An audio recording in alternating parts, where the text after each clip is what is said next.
We'll take it into We're glad to see you consideration. back now. I apologize. Thank you anyway. Welcome out to other meetings. Thank you. Yeah. Sincere.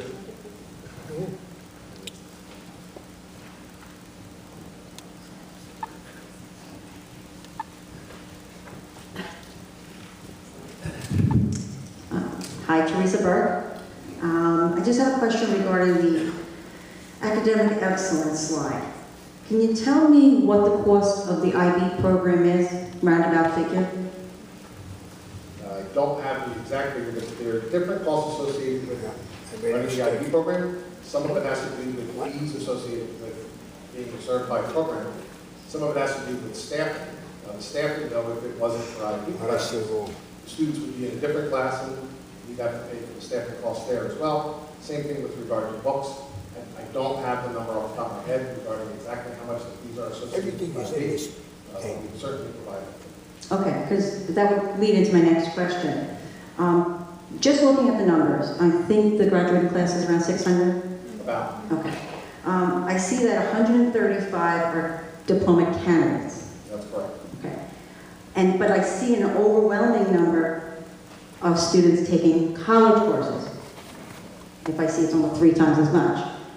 If we, looking forward, if we chose not to offer the IB program, is there still a cost factor whether we choose to do it or not? Just curious. There's a couple of answers to that. Some of it has to do with the college courses are sometimes offered simultaneously. So the IB course is certified by the university, so it's not qualified. But the student pays to take the IB test, or the student pays for the tuition, and they can sit in the same classroom. In other cases, it's really largely dependent upon needs of the students and the courses that they offer. The short answer is, if we were to eliminate IB, we would save the fees associated with that. That's the short answer. So we're going to eliminate it. Now, keep in mind, it goes beyond students that are just IB diploma candidates. So we have, we're administering, if I'm mistaken, about 1,400 IB exams. Now, I don't want to give you the impression that's 1,400 students taking those exams. Oh, yeah, I kind of figured that. But there are large numbers between juniors and seniors, and I'll ballpark, probably half of the junior and senior class are taking at least one. But by and large, though, if we were to eliminate it, we would save those fees. Okay, so we then, don't know the number off the top. all right, well, you can get back to me regarding those numbers. The other question, I'll talk to the board, you know. okay. The other question is, along the same line, from what I understand, up until this year, next year I think it changes. If you were an IB candidate, IB diploma candidate, you weren't able, because of the scheduling, to take any college courses. Was that true? No, that wasn't true. So they can do both? Sure. Okay. So then that would be the only possible looking into it or suggestion. If we're starting to increase the IB candidates or the IB program, that's a whole different story, but seeing that the numbers of the AP tests and the college level tests are large, almost triple, as I said, triple the size, maybe it's something just to look into. We are absolutely looking at all the options. As you know, we want to provide a program that meets the needs of our children. It gives them that experience. So when we take IB, AP, college level courses, there are varying degrees of difficulty, as I know you know. Between a standard level course versus a higher level course versus AP and college level. And any opportunity to be involved in a college level course, whether it's through Suffolk County Community College or IB, helps our children prepare.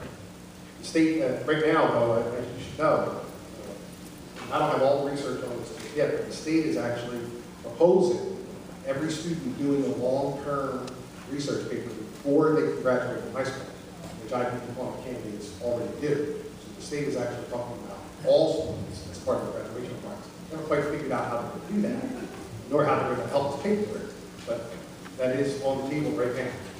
So we're looking at how we can help our kids. Those are good questions. And that is a point of information. It is that long-term essay for some students that is the do or die. Some of them would love to do all but that, and they need to do that.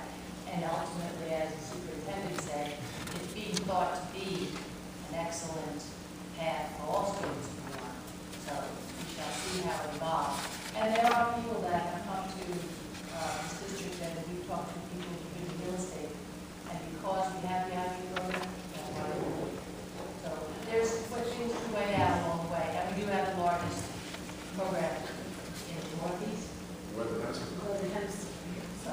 I just want to see that number a little higher. That's all. 135 out of 600 seems low for such You a... actually bring up a good point. We are increasing the number of standard level IB courses. But one of the things that scared some of the kids away from IB, all the candidacy, was the number of higher level courses. Now, IB does dictate the number of higher level courses in the state, but we had sort of pigeonholed where they got to expand some standard level courses. It'll open up some other opportunities. And I do think you will see the number of IB candidates grow, as we have been. And once they get used to it and it destigmatizes, I think you will see additional. Yeah, I think that's a good idea. If you're going to stick with the IB program, then you have to expand it, because right now, that's probably why that number is so much lower. If there was more standard level and higher level courses for children to challenge themselves with, without always feeling they have to go to the higher level and take a chance, definitely would be an option. So, Teresa, just so you know, my daughter did not choose to do the diploma, but she did take some IB courses, the certificate, and I think that the benefit of the IB program in just doing that, you know, there was some benefit to her for that. So it's not just the one thing, admittedly, and as the superintendent said, in expanding that, we hope to expand the diploma portion of it too, but just the certificate section alone, definitely. She's, I believe, very well prepared to move on to college because of the rigor of the class. So that's just, you know, just another component to it. Can I just say Okay. that my child goes to a state school, and I'm going to tell you the first paper that he wrote was in an IB format. So regardless of whether you graduate with a diploma or a certificate, just the format, and it was comforting that I knew that it wasn't foreign to him, it wasn't strange, and he goes to a state school.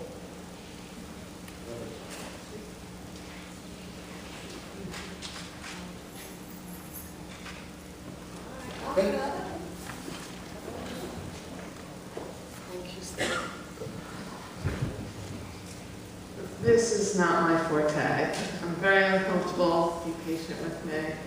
I'm here because in the last few months, I've learned a lot about the Common Core curriculum that's here in our school. I have not heard a lot about it from our schools. I did not know we had a new curriculum. I went to our website. I could not find anything about it. So I have had to do a lot of research on my own, and I've discovered a lot that people in 2Commack know nothing about. But I can't go into all of that, so we'll just stick with the money. Okay. Today I learned that 2Commack received $33,000 from Race to the Top funds. Does anybody know if that's correct? I don't have the exact number, and that was several years ago. Yeah, that is right, in the ballpark. In the ballpark, and I think it was spread over 4 years. It's spread over 3 or 4 years. 3 or 4 years, all right, so $33,000. All right, so I'm here to ask you how much it has cost to implement it in our schools. In terms of brand new textbooks. I know that we got new Common Core line math books and science books. Professional training, APPR evaluations, scoring, someone brought up, we use a scoring company. Teachers to go and score as well. Substitutes to cover those teachers in professional training and for scoring. Technology, we have the park assessments coming up in 14-15. We need a lot more technology to handle the park assessments. If anybody doesn't know, I have heard that the park assessments will have 20 times the amount of testing that our children are doing now. This year, our children did twice as much testing as they did last year. And you should all know my children refused the test and will never take a state test again. Just personal thing. I did not get a letter saying that we were taking the NEWAs. I have not received a letter saying that we are going to be taking field tests, which are just tests that our kids will be taking for Pearson, the publishing company. They're practice questions. Our kids have taken enough tests in the last month. I would have liked to have known that. I'm very upset that 2Commack is not communicating with us. What I have found out through social media. I found out because I have a daughter in special ed, and someone recommended she not take the test. So I began to do my research, because the test is a joke for my daughter. I found out that my daughter, when I couldn't understand her report card, I found out that my daughter is not being taught the standards in her room because she can't understand them, but she is getting graded on them on her report card, and she's getting tested on them. Getting tested without any of her accommodations. So my daughter is a 1. She will always be a 1 in Common Core. I have a problem with that. I spoke with Dr. Pecora, and we have a great relationship. She's wonderful. And I have to ask if we have, I'm so proud of our school, 2% in the country. Why are we settling for substandard? Common Core, the experts in the educational field say it's mediocre at best, dangerous at its worst. Why are we settling? Why aren't we standing up like Rockville Center and Belmore? Why don't we boycott these field tests? There are no repercussions that I know of. I would like to know what they are. I would like to know why we can't boycott them. I will boycott them. I'll be the only person at 2Commack, but that makes 3 boycotts. So I have a lot of questions, and I think it's very serious. Our educational system is changing. Dr. Pecora doesn't feel it's going to affect our kids. I think it's out of your hands. I think you Just actually answered the question. All your questions. A little bit, it's out of our hands. For the first time, it's out of your, I can't come to you. And I have to go to Washington if I don't like what's going on with my child's education. I went to my child's IEP meeting, and I asked, what are we going to do about this? How are we going to handle Common Core for Skylar? And they said, you're talking to the wrong people. Our hands are tied. Talk to your legislators. I am talking to my legislators, but I'm the only one in 2Commack talking to my legislators. Actually, I just want you to know you're not. Dr. James does a tremendous amount of advocacy. He is connected not only with legislators, with other superintendents, a think tank group. At NYU, he is really at the cutting edge of all of that. So we fully understand your concerns. I believe wholeheartedly in many of the things that you said that are wrong, and we are working toward doing that. But the superintendent, the board, we have to take a certain measured approach to doing that we just can't all of a sudden. So please know you're not alone. But I don't know I'm not alone. There has been no communication. I feel very alone. If I could, and Mrs. Gruber chimed in, and we've spoken, and Cora spoken, we disagreed with a lot of what's occurring. I've said that to you, I've said that Jamie's Common Core is something that we grapple with, but it is a mandate. And in fact, we were told when they were bringing in Common Core, it's the assessments, you turn down the $33,000 like one, you still have to do this. If we don't, there are significant penalties for the school district. So we do engage. Dr. Pecora has been having, I think, active conversations with them. There are lots of other groups that engage in this. We've had this talk, I'll say it again. There's so much that we can do in our official capacities, and so much that we can't do, and things that do fall to other types of groups.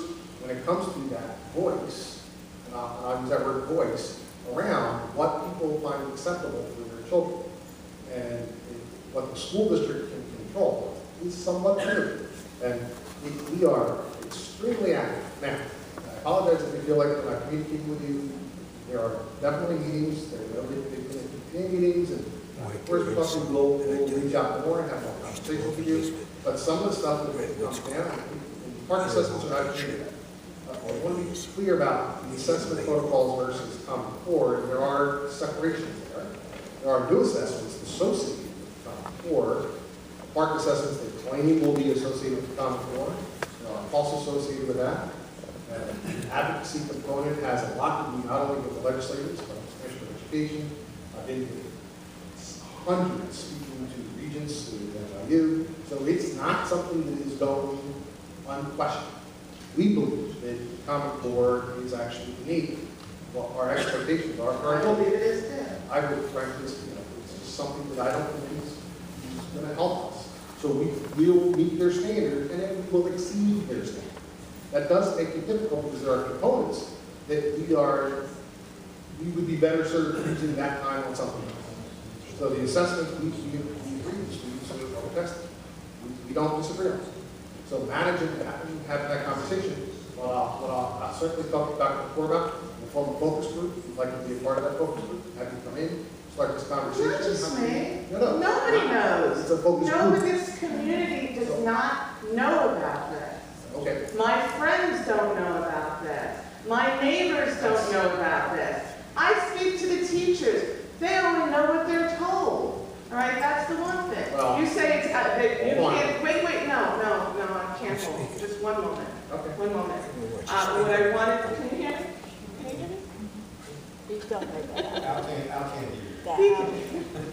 So, when you say it's, a lot of it's out of your control, there are things that you can't do, it's a mandate, but as parents and as voters, there are things that we can do. And we need you to get us involved. And that's what I'm not seeing. And when you talk about we're going to exceed the standards, one of my concerns that I brought up to Dr. Kapoor in a letter is what about our little ones, K through 3 and 4? There are standards that are way above them. They're educationally inappropriate. You know, I talk to teachers in the younger grades and parents. Parents can no longer do their homework with little kids. Inappropriate, that are affecting our children now. That needs to be addressed as well, not just on the higher levels. You know, kindergarten babies expected to do 3rd grade work. It's mandated. How are you going to handle that? They're coming home with Pearson I don't think I'm going to be able to worksheets answer. that are way beyond. I don't think I'm going to be able to satisfy you tonight. So the focus group is a group of parents that we would be happy to engage with in spreading the word.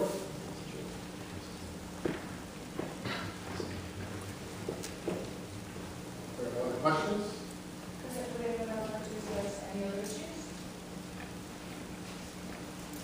Are you going to create that focus group or? Yes. Yeah, I'd like to be on.